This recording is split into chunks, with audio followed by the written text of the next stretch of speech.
Cricket flashback. Last man in and just under 2 hours to go. The story of the fourth test at Adelaide between Australia and the West Indies in 1961. The West Indies won this match everywhere except in the last 2 hours, when Ken Mackay and Lindsay Kline turned certain defeat into a draw. Their defiant last wicket partnership lingers in the memory, but there were other great moments of tension and excitement. The West Indies entered the Adelaide test on level terms with Australia after winning the third test comfortably. The temperature was 105 degrees when the West Indies began a batting onslaught on the first day. Kline bedazzled the crowd in scoring the first of two brilliant match centuries, with Worrell and Alexander helping to post a total of 393. Australia's reply was thwarted by Lance Gibbs' hat-trick. Simpson top scored with 85, and his team were 27 in arrears at 366 all out.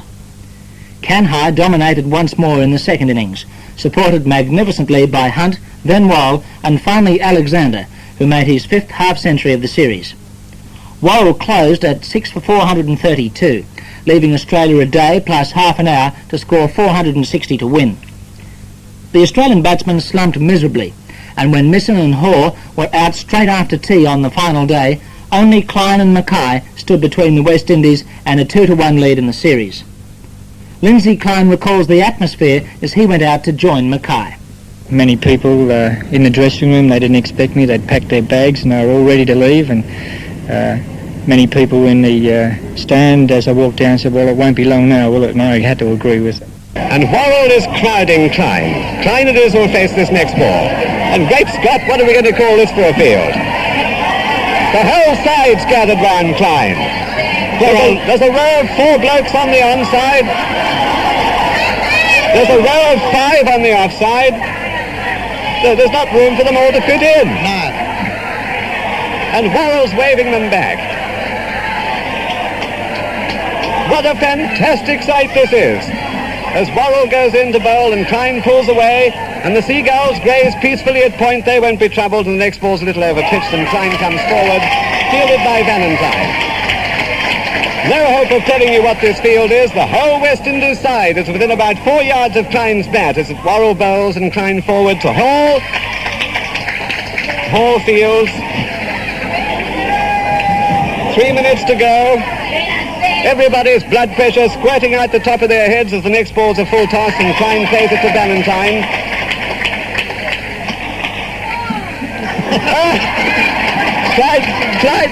Kline came forward to pat the pitch and Valentine took his cap off and dusted it for him. And Worrell goes in and bowls again to Kline, and Kline plays to Solomon. Dear old Val, well, what a gesture that was. Kline came out to pat the wicket and Valentine whipped his cap off and dusted it off for him. He decided after about 3/4 of an hour to an hour that he would stay one end that was turning a little more. Sobers was bowling into that end, and I would take Wes Hall with the new ball and Frank Worrell. That end wasn't doing quite as much. We decided to stay after about an hour at one end. I must admit I batted against Wes a number of times and he never got me out, but I was frightened to tell him that while I was still playing, but I reminded him after I'd retired that he'd never got me out.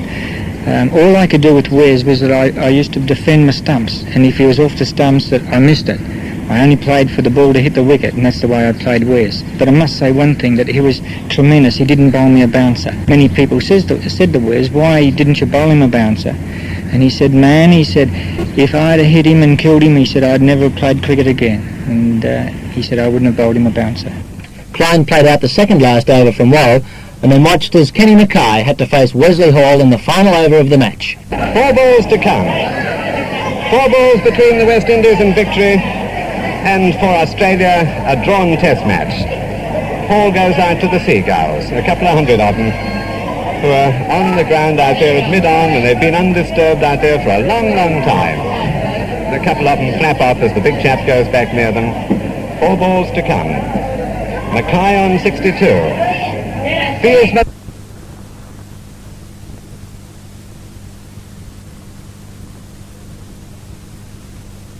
Stroke for Mackay. 3 balls to come.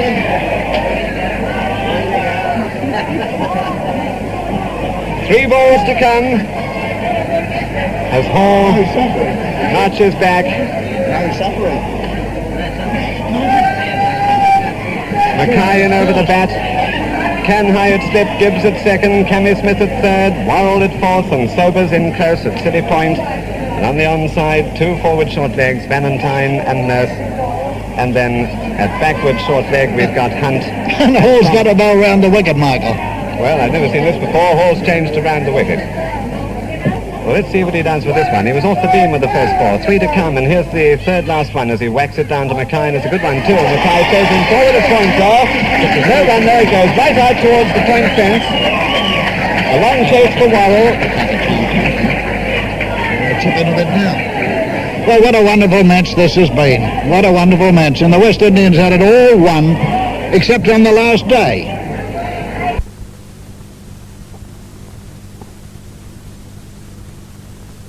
Thrown out in the one day, and you get performances like Alexander, 63 and 87 not out and 6 catches. Benno's bowling 200 wickets, and missing the way he bowled and that catch and bowl of his, and the batting we've seen here today from people like O'Neill and Verge and Simpson in the first innings and MacDonald in the first innings, Wally Grout today, Conrad Hunt, Cammy Smith, all these chaps, Worrell himself, a wonderful match. Hall, the second last ball to Mackay, and Mackay drops it on the wicket in front of him, fielded by Sobers.